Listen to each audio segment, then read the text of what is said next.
Halo teman-teman, assalamualaikum warahmatullahi wabarakatuh. Selamat pagi. Pagi ini saya akan melakukan perawatan tanaman di kebun kecil depan rumah ya teman-teman.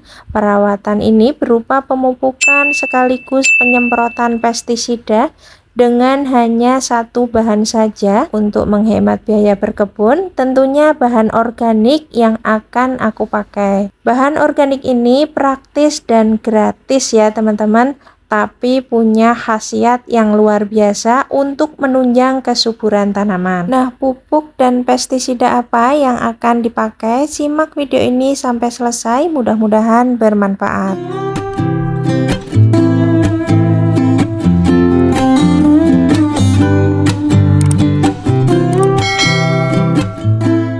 Ingin tanaman di rumah tumbuh subur tanpa harus beli pupuk mahal?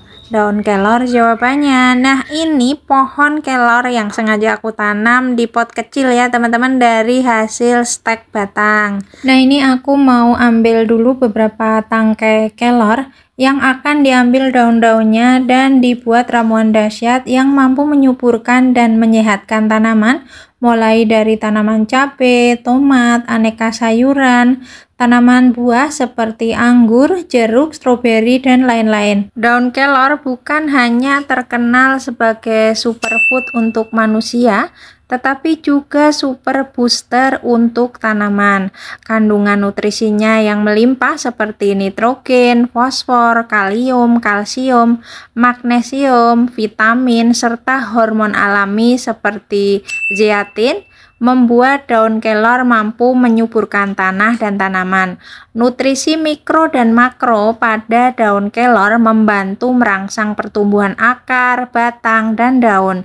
Zeatin berfungsi sebagai hormon pertumbuhan alami, mempercepat pembelahan sel, dan memperbanyak cabang pada tunas baru, serta bisa meningkatkan produktivitas buah dan bunga ya teman-teman. Kandungan fosfor dan kalium bisa mempercepat pembungaan dan pembuahan sehingga panen lebih cepat dan lebat. Nah, kalau diperhatikan dari kandungan yang sudah saya sebutkan tadi, jadi pupuk yang berbahan dasar daun kelor ini sangat cocok digunakan baik fase vegetatif maupun fase generatif ya teman-teman. Karena punya kandungan antioksidan alami, maka ramuan kelor ini bisa membantu tanaman lebih tahan terhadap penyakit dan stres cuaca. Ini artinya kelor bisa menguatkan daya tahan tanaman ya teman-teman. Dan yang tak kalah menakjubkan lagi, ramuan kelor ini mengandung senyawa bioaktif seperti asiothiocyanate. Kandungan senyawa ini dapat mengganggu metabolisme hama sehingga tanaman terlindung tanpa pestisida kimia.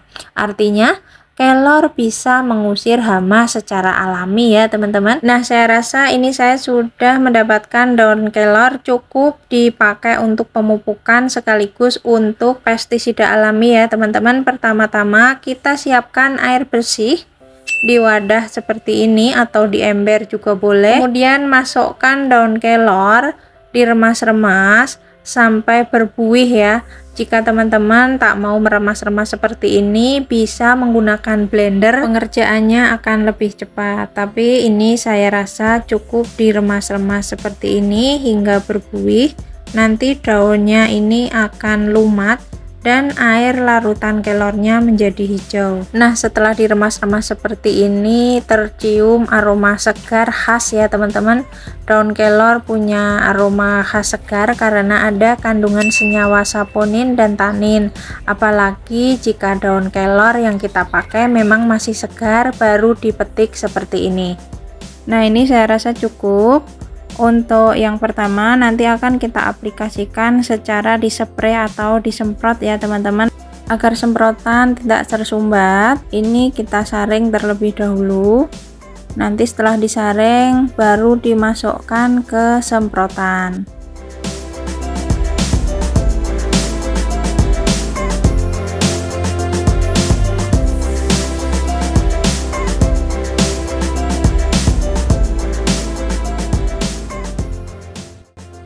Nah, ramuan yang ini nanti akan kita manfaatkan sebagai pupuk organik cair, diaplikasikan dengan cara dikocor ke media tanam. Ini tak perlu disaring, jika masih ada ampasnya juga tidak masalah. Nah, kita langsung aplikasikan dengan cara disemprot dulu ya teman-teman. Caranya semprotkan langsung pada daun yang sehat 1 minggu 1 kali untuk pencegahan. Sedangkan untuk pengendalian hama tanaman yang sudah terkena hama bisa diaplikasikan 3 hingga 4 hari sekali. Ramuan ini sangat bermanfaat untuk mengusir hama ulat, kutu daun, trip, dan hama penghisap lainnya tanpa harus merusak lingkungan. Hal yang perlu diperhatikan untuk mencegah hama menjadi resisten atau kebal terhadap pestisida tertentu, penting untuk melakukan rotasi atau penggiliran penggunaan pestisida dengan bahan aktif yang berbeda. Contohnya bisa diselang-seling dengan pestisida kulit bawang, pestisida kunyit, pestisida daun pepaya, dan lain-lain. Selain itu, gunakan pestisida sesuai anjuran, hindari penggunaan yang berlebih walaupun ini organik ya teman-teman. Kombinasikan dengan metode pengendalian hama terpadu lainnya, misalnya perollingan tanaman dan pemangkasan daun-daun tua yang sudah terserang hama. Nah, sekarang untuk aplikasi kocor. Caranya, siramkan ramuan kelor sesuai kebutuhan. Ini saya siramkan ke tanaman tomat ungu yang masih fase pertumbuhan. Dan juga saya siramkan ke tanaman cabai keriting yang sedang berbuah. Untuk intensitas penyiramannya sendiri bisa dilakukan 1 minggu 1 kali di pagi atau bisa di sore hari. Selain aplikasi semprot dan kocor, daun-daun kelor juga bagus digunakan sebagai mulsa alami dengan cara ambil beberapa ranting daun dan taruh di atas media tanam, lalu diamkan sehari hingga 2 hari, lalu ranting-ranting kita ambil, maka daun kelor akan mengering dan lepas dengan sendirinya seperti ini. Cara seperti ini daun kelor akan menjadi mulsa yang bisa menjaga kelembapan media tanam dan mencegah tumbuhnya gulma. Nah, ini hasil dari beberapa tanaman yang sudah disemprot dan dikocor menggunakan ekstrak kelor. Terlihat subur dan berbuah lumayan lebat. Ini ada tanaman tomat ceri ungu, kemudian ada tanaman anggur yang rutin diaplikasikan ramuan kelor baik fase vegetatif maupun fase generatif, dan juga tanaman cabai rawit yang sudah dipanen maupun tanaman cabai merah keriting sudah berbuah lebat seperti ini, serta tanaman tomat yang siap dipanen. Baik teman-teman, cukup sampai di sini video kali ini. Mudah-mudahan bisa bermanfaat. Jika teman-teman suka dengan video ini, silahkan like. Bagi teman-teman yang baru menemukan channel ini, silahkan subscribe. Sekiranya video ini bermanfaat, silahkan share. Terima kasih sudah menonton. Sampai jumpa lagi di video berikutnya. Wassalamualaikum warahmatullahi wabarakatuh.